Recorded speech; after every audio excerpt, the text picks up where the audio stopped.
Please lead us in the pledge.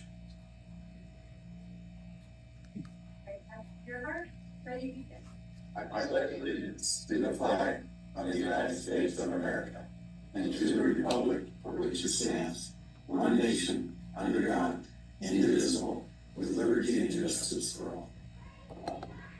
Yeah, thank you.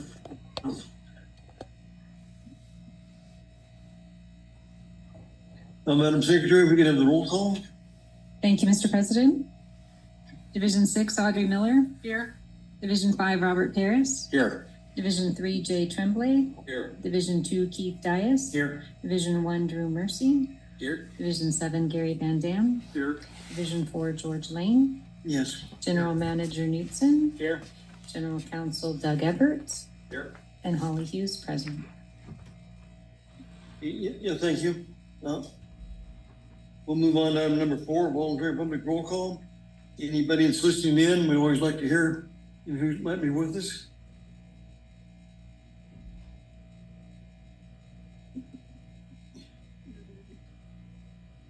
Okay, we want to do item number 5, public comments.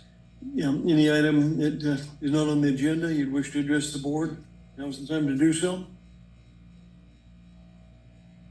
Item number 6, adoption of an agenda. Item 6A1. Mr. President, this is Rob. I move we adopt the agenda. We have a motion. Do we have a second? Second. We have a motion and a second, and no roll call is required. So all in favor, signify by saying aye. Aye. Nay. Motion passed. Thank you. Item number 7, consent calendar, just one item. 7, 1-1, approval of the minutes. And so a motion would be in order for that. Is there any questions or comments? Mr. President, I'll move on 7A-1.1. You have a motion by Director Miller. Do we have a second? I'll make it, me or Drew will make it. Jay, we have a motion and second. There's no further questions or comments. All in favor, signify by saying aye. Aye. Aye. Nay. Motion carried. That's quite a job you have. Those minutes, you do a good job. Thank you. Yeah, it's not easy. Really well, Pat. We were saying sometimes you gotta make some obvious mistakes to make sure everybody's looking. Okay. Okay, we're gonna move on to item number 8, Finance Committee, and Director Dias is chairman of that committee. Yes, thank you, Mr. President. The Finance Committee met last Thursday, and the first item we discussed and will recommend for full board approval is the check register list for the period of July 2nd through July 15th. And our General Manager Knutson will present this. All right. Thank you, Director Dias. Good evening, board members. So beginning on page 12 of your packet is the check run for this period. You'll notice that we don't have any payments to Department of Water Resources for this period, as we had both their fixed cost and variable cost on the last check run. But I'll point out a couple of the highlights. We went through this in detail with the Finance Committee last Thursday. So going down on the second page, item 33 is a payment to Aqua JPIA for the agency's workers' comp program. And this is quarterly, so it covers the period of April through June, and it's just over $28,000. Item 37 is a payment to the Antelope Valley State Water Contractors Association. This is in the amount of $10,000 for our membership dues. That was approved by that organization, and each of the 3 member agencies pay the same amount for the membership dues. Item 40 is a progress payment to Miracle Construction. That was approved by the board, and that's over $109,000 for the removal and disposal of spent coagulant at the Quartz Hill Water Treatment Plant. Item 43 is the final progress payment to Water Systems Consulting for the required urban water management plan update, and that's just over $3,900. Item 46 on the following page is a payment, one-time payment to LA County Auditor Controller.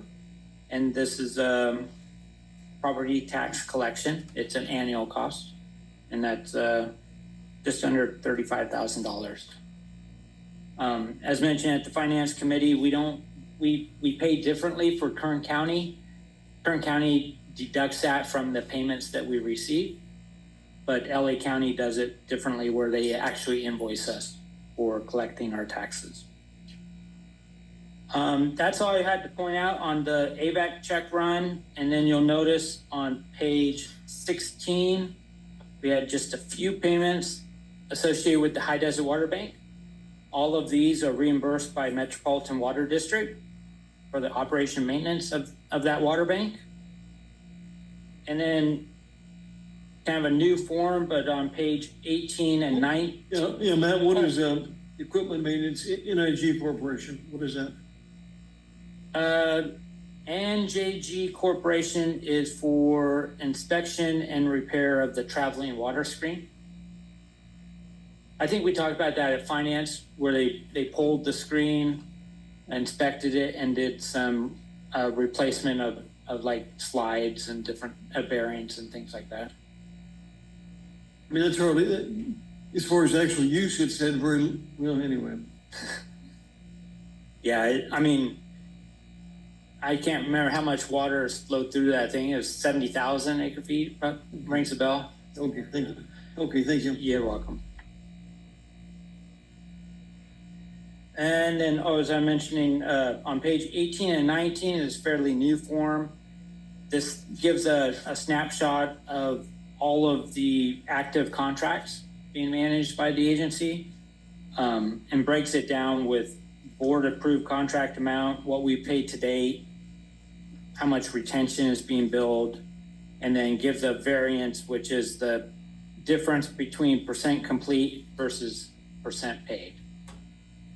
And we break it down by the types of contracts, and then we also even show on page 19 the various contracts that are reimbursed by other agencies. Yeah, very good. That's an improvement. On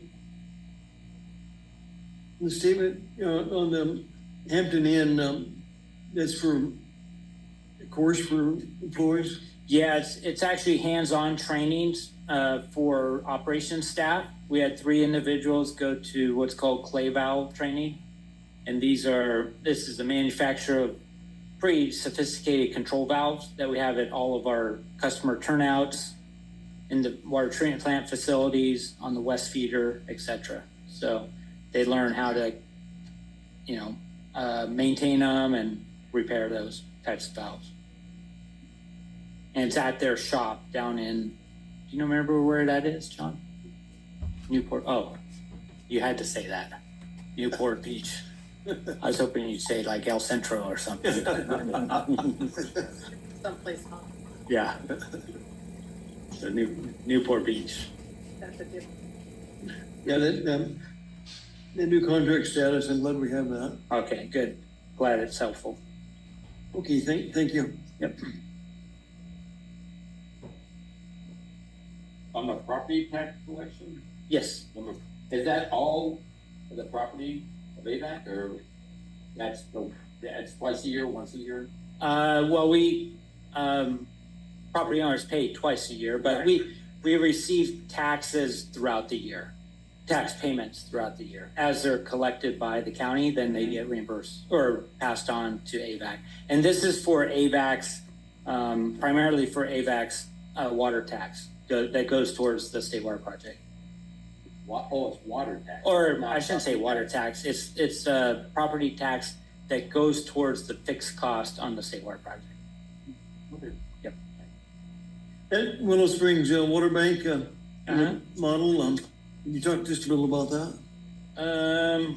Let's see. Are you looking at the contract summary? Yes, Is that where you're at? High Desert Water Bank. So, or what page are you on, Director Lanes? On page 19? It's 19. Okay. So we have item C-26-03. Is that the one you're looking at? It's Yes. Montgomery and Associates. C-25, no, wait, you see, C-2603, Montgomery and Associates. yes, yeah. Yeah, so I think we all know that CIM Group is wanting to develop the Willow Springs Water Bank, which is just north of AVEK's existing operational West Side Water Bank. So their Willow Springs Water Bank is currently working on their groundwater model that they're going to submit to the Water Master Engineer for review. But one thing AVEK wants to ensure is what Willow Springs is proposing at their water bank won't impact the operation of AVEK's West Side Water Bank. So we've hired Montgomery Associates, who's a hydrogeologist, to review Willow Springs Water Bank's model and look at it from AVEK's point of view and make sure that we're protected. Is this reimbursed or? It is reimbursed by Willow Springs Water Bank. Okay, thank you. Yeah, our contract is a little over 31,000, and it's 100% reimbursed by Willow Springs. I had a question, Matt. How far is that Willow Springs from the West Side Water Bank? Like miles? Probably several. Yeah, I think center to center, it's maybe 3 or 4 miles away, I think is all. Yeah. So we're probably sharing the same water table, I would guess. Yeah, most likely. Okay. Yeah, they're both located in the West Antelope sub-area of the groundwater basin. So that's why we think it's very important that we hire our own hydrogeologist and make sure we're reviewing their model and protecting AVEK's interests. Do they also have the 10% leave behind? Yes, or they will once it becomes operational. Thank you. You're welcome. Is there anything further, Matt? That's all I have, unless you have a question. I have a question, Mr. President. On that line item 46, this is a bill that was paid, property tax collection. Wasn't that explained that that's for actually billing the property tax for us through LA County? Correct. That's $38,000? that's our fee to pay Or the to- LA County tax collector Right. for their For- staff time associated with collecting the tax. Yes, that clears that. for me. Yeah. Okay, good. Because that's what I thought I heard at the finance meeting.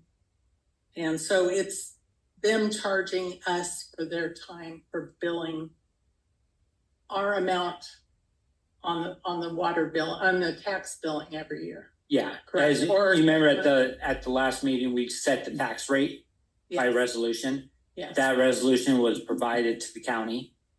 And then they use that tax rate to charge all property owners. They Right. collect those revenues and then pass them on to AVEK. Okay, And that's what this cost is associated with. okay, that's what I thought it was. I didn't hear it explained that way here tonight, so I Oh, wanted okay. to verify There's more their auditing or their fee, their fee. Yeah. their fee. Yeah. On it. It's not property tax, this thing.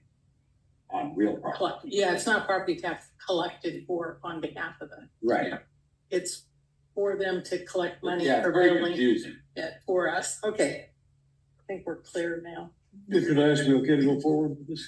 Yes, as a matter of fact, I'll make a motion, we approve Board Order 8A1. A motion by Director Dias. Do we have a Second. second? Do we have a second? Second. Okay, we have a second by Director Van Dam. There's no further questions or comments. All in favor, signify by saying aye. Aye. Aye. Nay. Motion carried. Yeah, thank you much. The next item that the Finance Committee discussed was the Treasurer's Report for the month ending June 30th, 2026, and our Finance Manager Yates will present this tonight. Thank you, Director Dias. Good evening, directors. This is the treasurer's report for June. The yield to maturity for the total portfolio was 4.215%, which was up 0.37% from May. The average days to maturity was 535 days, or approximately 1.5 years. And total cash and investments at June 30th was $183 million, which was up about 6 million from May 30th. And that was due to grant funds of 5 million we received in June that went towards water banking. So with that, I'd be happy to answer any questions. Why has it gone up? The balance? The interest rate.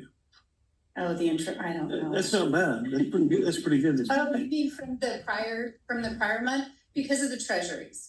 We purchased the treasuries that went out a little longer and their yields were higher, so it brought the total yield up. Is that something that's recently had happened? The final purchases were made in June, so yeah, Thank you. you're welcome. Well, as usual, it's a good job. Thank you. Is there any questions or comments? If not, a motion will be in order. I'll make a motion, we approve board order 8A2. I'll second that motion, Mr. President. We have a motion by Dr. Dias, second.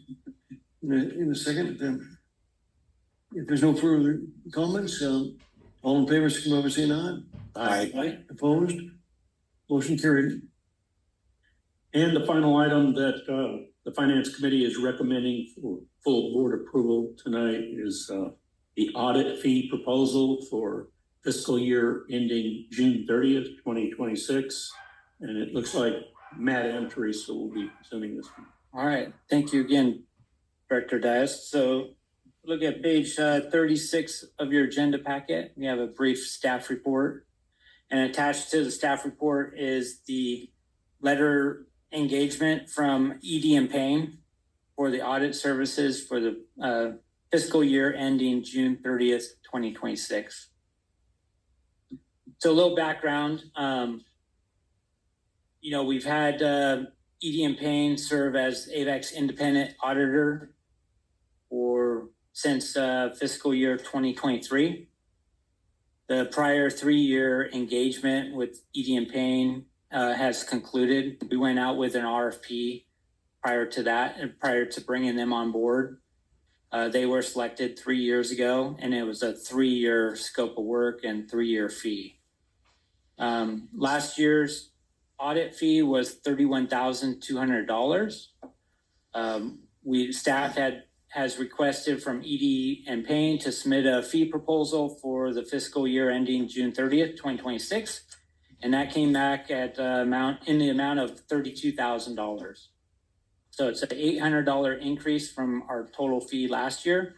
Their latest proposal does include a new GASB 103 requirement, which just has to do with how they report the information for government agencies.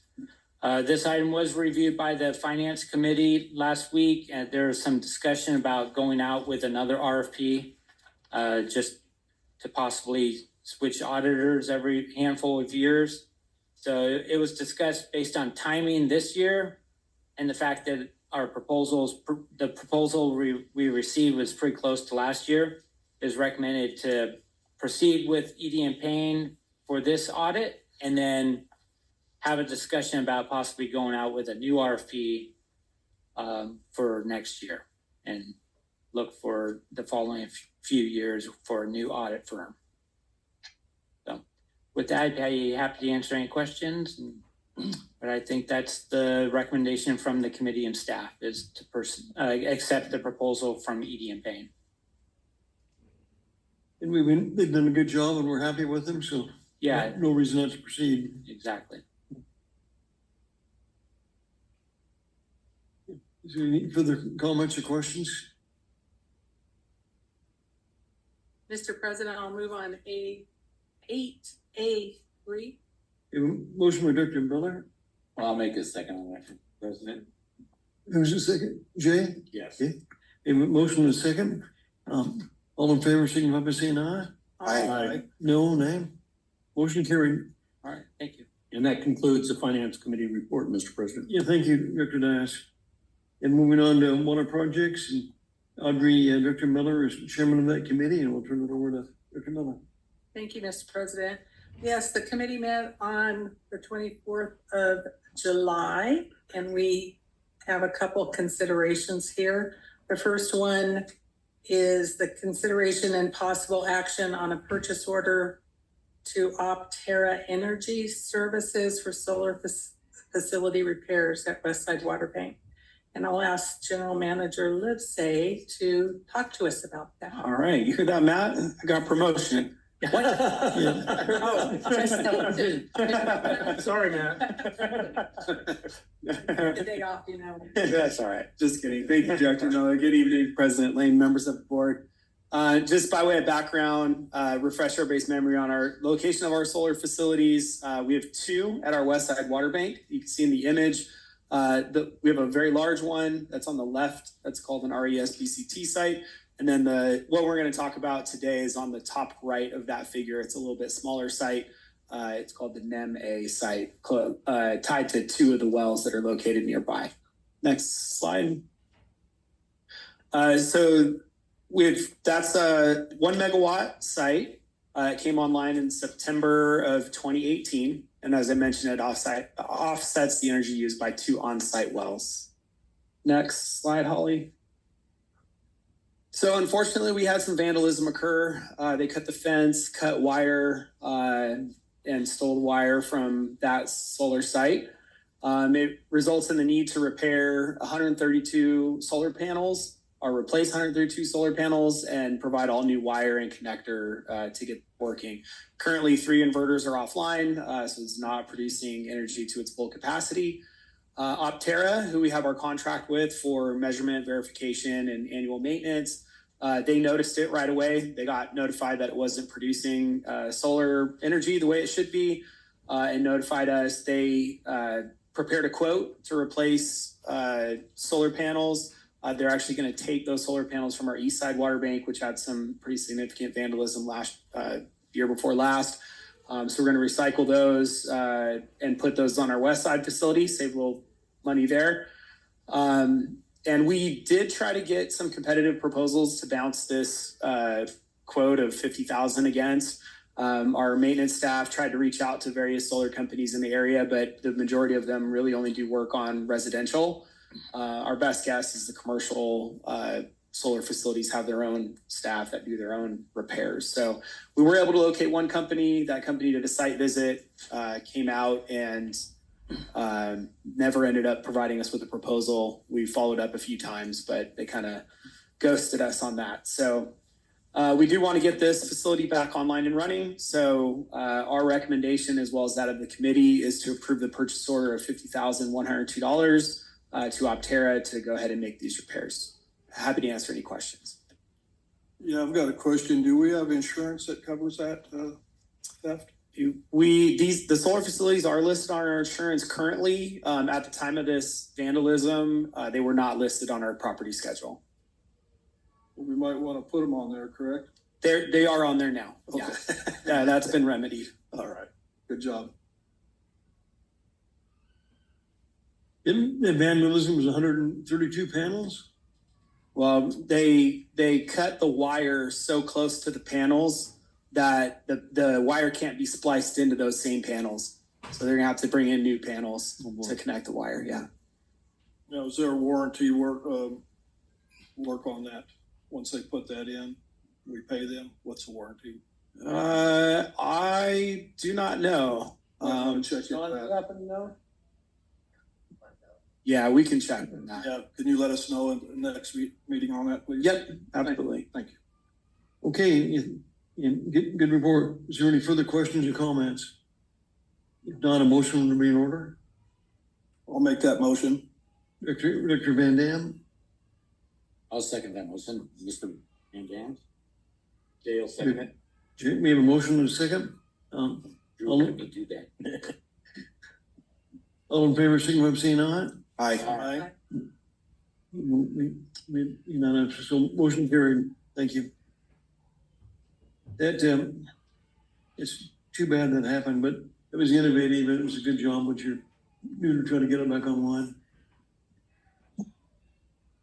And Mr. President, on 8B2, Engineering Manager Roberts is going to talk to us about the notice of completion on the asphalt. Thank you, Director Miller. Good evening.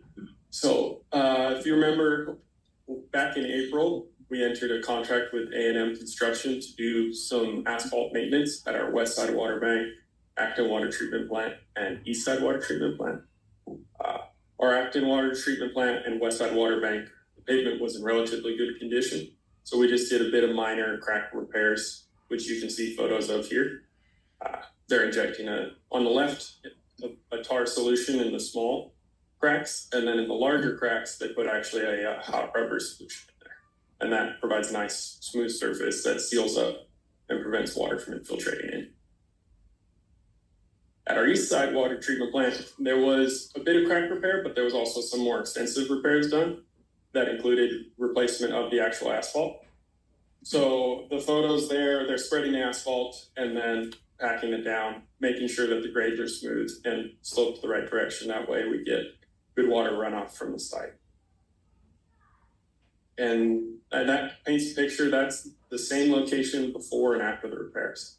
You can see the poor condition and then the nice finished surface on the other side. Right. And then, so A&M Construction has completed everything and demobbed from the site. We're ready to file our notice of completion. Currently, we hold about $14,600 in retention. And once the notice is filed, we'll be able to release that to the contractor within 30 days. Happy to answer any questions, but the recommendation is to authorize notice of completion filing. How old was that east side plant? 1984, I believe, and that was the original pavement with no repairs done since. That's the part that needed to be replaced. Correct. Now, is that a slurry that goes over the top of that, or is that just filling those cracks? So that just fills the cracks. If you're looking, maybe the previous slide you're wondering about, or this? Right, yep. One more. Yeah, that is just sealing the cracks up. Okay, so then they didn't need to go over that with a slurry afterwards? We talked to the contractor about that actually and got some price from them to actually do that work because it is in need of it. But we're going to do some more maintenance this year, and we thought it'd be better to come back and get a competitive price and do that in the future. I'm just wondering if we maybe could have done it all at one time, got a little bit better price with them. Yeah, with it all being one bid. What's your thoughts? right. I agree with that, and in the future that's something we're going to do. But just rather than doing a change order, it's better to wait a little bit and get a competitive price. This is just an update. There's no motion required on this. There is a motion required just to authorize filing that notice of completion.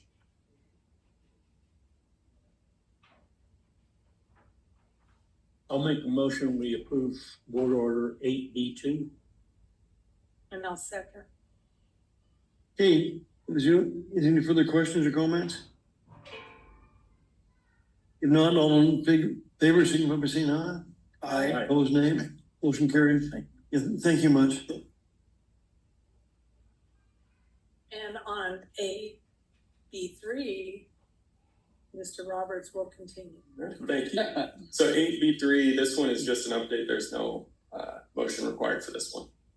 You're all familiar with it, but our west feeder has had a bit of a few issues with leaks. So quite a while ago, we contracted with Pure Technologies to do a robotic inspection of the 36-inch portion along Gaskell Road. It's a 4-mile stretch between 140th Street West and 100th Street West. As a part of that inspection, we got a report from Pure Technologies, and they identified 3 locations with some significant wall loss. That wall loss ranged, it varied at the different spots, but it ranged from 30 to 40% of loss.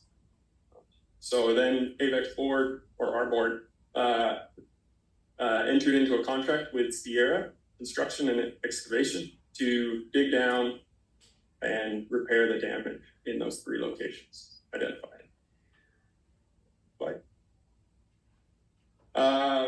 Photo on the left, first step was we dug down at the spot indicated in the report. They put in some shoring, and then Pure Technologies subcontractor used a tool to scan the pipe to make sure we dug in the correct location before the mortar was removed. And that scanning tool rolled across the pipe and gave us we'll call it a heat map, which you can see on the right side. And that is, each one of those squares represents basically 1 square inch. So the darker areas are thicker, closer to that 1/4 inch design. And then as it gets green and lighter in color, it gets thinner and thinner. The thinnest spot I think I saw was about 0.15. So we lost about 1/10 of an inch. Oh yeah, 1/10 of an inch of steel due to corrosion. The 1/10 of an inch was what? Was it corroded and just disappeared over time. Does it corrode from the inside or the outside? 2 of the locations actually corroded from the inside because of a crack in the lining. But this third one that you see the picture of here was from the outside. So there must have been some damage during installation to the coating that caused it to wear out. Yeah, you wonder if that's from where the clamps are when they're setting the pipe. Could have been. John probably knows more than we do about that, but if they knock off some of that concrete off the sidewall. Right. Correct, John? Yeah, especially when a lot of times these contractors will just roll the pipe off the trailer. And if it hits the rock on the ground, they're not. That's why you gotta be there when they unload it. No, definitely. So this is that one you saw the heat map of. That's our exterior corrosion.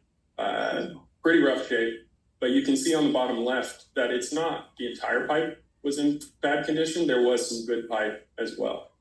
So if you go to the next one, what we did was we pre-ordered some steel that was rolled to the same diameter as our pipeline. And then those patch plates were cut about 12 inches bigger than the damage in every direction.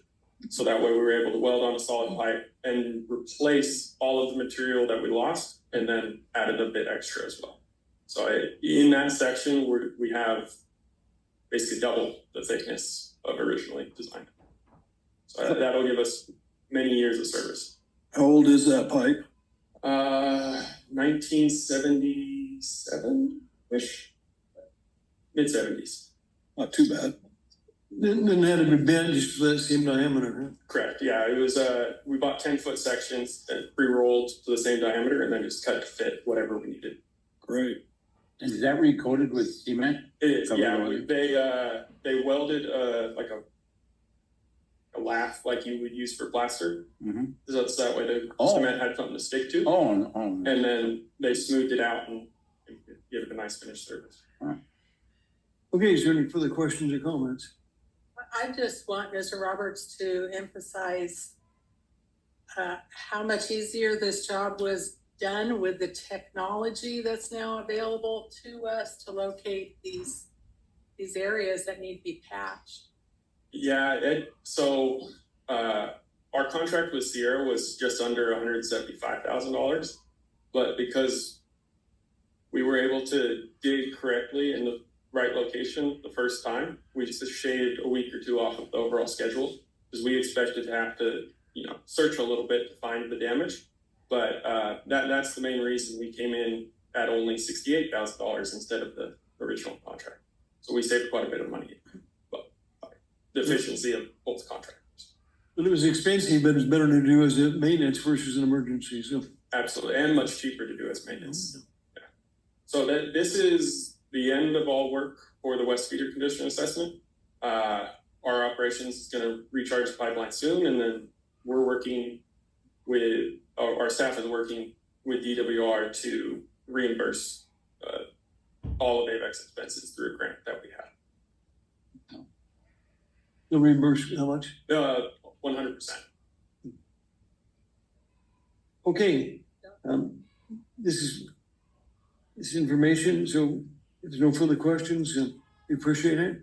Yeah. And move on to item number Good job, 9. Joe. Yeah, Matt, turned over to you. All right, thank you, President Lane. So pretty brief GM report this evening. If you remember from Tom Barnes' presentation at the last meeting, he was talking about our water supply portfolio, and we were going to begin banking about 15,000 acre feet. So we did start that. We're splitting flows between the High Desert Water Bank and the West Side Water Bank. So we're targeting about 7,500 acre feet delivered to each of those 2 banks. And we anticipate having that volume delivered to the two banks by the end of August. So about a month. So that'll put us in good shape on managing our San Luis Reservoir as we head into the fall, so that we're not having too big of a volume that we're trying to move in the last few months if we need to. So then getting into upcoming events, just a reminder, excuse me, we have the Mojave Steel Mill Tour scheduled for this Friday at 10 a.m. I think there's 5 of you that have notified Holly. If you could just make sure you confirm with her, because if it's less than 4, we don't have to do some public noticing of the meeting. So let her know in the next couple of days if you can. We have the Antelope Valley State Water Contractors Association meeting scheduled for Thursday, August 13th, 6 p.m. here at AVEK and on Zoom. Talked about this at previous meeting, but SNP Phase 2 project is currently out to bid. Looks like we have very good interest from the contracting community. So we are scheduled to open bids on Friday, August 14th at 2 p.m. here in this boardroom. So if you'd like to attend that, you're more than welcome to. And then we have a couple of Water Master meetings coming up. First, the advisory committee scheduled for the 19th at 10 a.m. at Courts Hill and on Zoom. And then the board meeting the following week on the 26th here at AVEK and also on Zoom. And we'll be sure to go through the Water Master meeting before it happens. Make sure everybody's clear on the agenda. So that's all I have to report. The next meeting we'll have a full water supply update, and Kyle will give a report on deliveries to our customers, etc. Okay, is there any further questions or comments? The general manager. Yeah, Matt, will Kathy McLaren be running that meeting On the 26th? For the state water contractors? Oh, she should be. She's the chair. Okay, So we'll check with her. I know you're the co-chair or vice chair. correct. So we'll check with her before the meeting, make sure she'll be there. Thank you. Yep, you're welcome. And we'll give you heads up if she's not. Thank you. Okay, thank you, Matt. Yep. Moving on to item number 10, director's reports. Attorney's report, No report. request for future agenda items. Okay, we are gonna go into closed session, correct, Matt? We have one item this evening. So we have a motion to be in order to go into closed session. Mr. President, I'll move. Director Mercy, I'll second Mr. Murphy. Director, yeah, James. Okay, all in favor, signify by saying aye. All right. No, okay. Motion carried. Take 5 minutes. Okay.